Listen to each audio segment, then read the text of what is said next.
저는 공장에서 오래 서서 일하는 근로자입니다. 하루 종일 서 있다 보니 퇴근 무렵엔 다리랑 발바닥이 너무 아파서 정말 버티기 힘들었어요. 그러다 뒤꿈치 들기 운동을 꾸준히 하면서 확실한 효과를 봤습니다. 그리고 거기에다 아치 지지력이 강한 운동화로 바꾸고 나서 통증이 훨씬 빠르게 눈에 띄게 좋아졌습니다. 그때 느꼈어요. 이렇게 간단한 운동과 신발만 바꿔 신어도 내 몸을 이렇게 바꿀 수 있구나. 그래서 오늘은 제가 직접 경험한 그 운동. 너무 간단해서 무시하기 쉽지만 제대로 하면 발 통증을 줄이고 건강 수명까지 늘려주는 발 뒤꿈치 들기 운동과 제가 바꾼 운동화에 대한 이야기를 해보려고 합니다. 그럼 지금부터 제가 지금까지 알아보고 해본 내용들을 종합해서 대표적인 실수들과 올바른 실행 방법들, 그리고 실제로 저한테 도움을 줬던 신발까지 함께 말씀드릴게요. 먼저 잘못된 발 뒤꿈치 운동의 대표적인 실수들입니다. 첫 번째, 반동으로 탁탁 튀어 오르는 동작. 이건 종아리 근육이 아니라 아킬레스건에만 힘이 집중돼서 정작 근육은 단련되지 않고 인대나 무릎만 상하게 됩니다. 두 번째, 발을 내릴 때 발등을 충분히 굽히지 않는 경우. 뒤꿈치를 올렸다가 내릴 때 지면에서 끝나지 말고 이렇게 완전하게 내려줘야 합니다. 이렇게 하지 않으면 혈액순환의 핵심 근육인 가자미근이 제대로 활성화되지 않습니다. 가자미근은 제2의 심장이라고 불릴 만큼 중요한데요. 이 근육이 일을 안 하면 운동을 해도 효과가 거의 없어요. 세 번째, 숨을 참는 것. 운동에 집중하다 보면 무의식적으로 숨을 멈추는 분들이 많아요. 그런데 숨을 참으면 혈압이 올라갑니다. 운동할 때는 꼭 자연스럽게 호흡하면서 해주셔야 합니다. 이제 제대로 된 방법 알려드리겠습니다. 먼저 서서 하는 방법입니다. 발은 어깨 너비로 벌리고 배에 힘을 살짝 주면서 허리를 곧게 펴주세요. 처음엔 자세가 잘 안 나오기 때문에 마사지 볼이나 테니스 공을 써주세요. 뒤꿈치를 천천히 들어 올려서 2초 동안 유지하면서 종아리의 수축을 느껴보세요. 그리고 내려올 때도 마찬가지로 천천히 2초 동안 기다렸다가 다시 올라갑니다. 포인트는 반동 없이 천천히. 내려왔을 때는 발 앞부분을 살짝 들어 올려 종아리를 완전히 이완시켜주세요. 계단이나 두꺼운 책 위에서 하면 효과가 훨씬 커요. 다음은 앉아서 하는 방법이에요. 이건 특히 혈액순환에 중요한 가자미근을 단련하는 데 좋습니다. 의자에 앉았을 때 발목이 무릎보다 약간 뒤쪽에 오게 두고 뒤꿈치를 천천히 올리면서 3초 유지, 1초 수축, 그리고 다시 천천히 내립니다. 하루에 30회 이상, 가능하다면 TV나 넷플릭스, 유튜브 볼 때 쉬는 시간마다 자주 해보세요. 앉아서 하는 운동은 피로가 거의 쌓이지 않아서 2~3시간 동안 해도 괜찮습니다. 이렇게만 해도 정말 놀라운 변화가 옵니다. 먼저 혈액순환이 좋아집니다.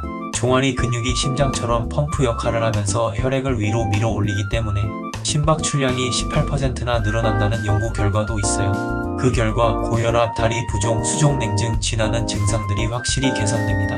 두 번째는 당뇨 관리. 이 운동은 식후 혈당 상승을 절반으로 줄이는 효과가 있는데요. 뼈에서 분비되는 호르몬이 인슐린 분비를 촉진해서 혈당 조절을 돕습니다. 단지 발이 아파서 했던 운동이 혈당 관리까지. 점심밥 먹고 너무 졸린데 혈당 때문에 걷기 하셨던 분들은 이제 저처럼 이 운동을 하고 신속하게 낮잠을 주무세요. 세 번째, 뼈와 관절 강화. 뒤꿈치를 내릴 때 생기는 가벼운 충격이 뼈를 만드는 세포를 자극해서 골밀도를 높이고 골다공증이나 낙상 위험을 낮춰줍니다. 그리고 네 번째, 코어와 하체 근육이 함께 강화. 균형을 잡는 동안 복부, 허벅지, 허리까지 같이 단련돼서 몸 전체가 안정적으로 변합니다. 특히 저처럼 하루 종일 서서 일하는 분들, 이 운동은 정말 필수입니다.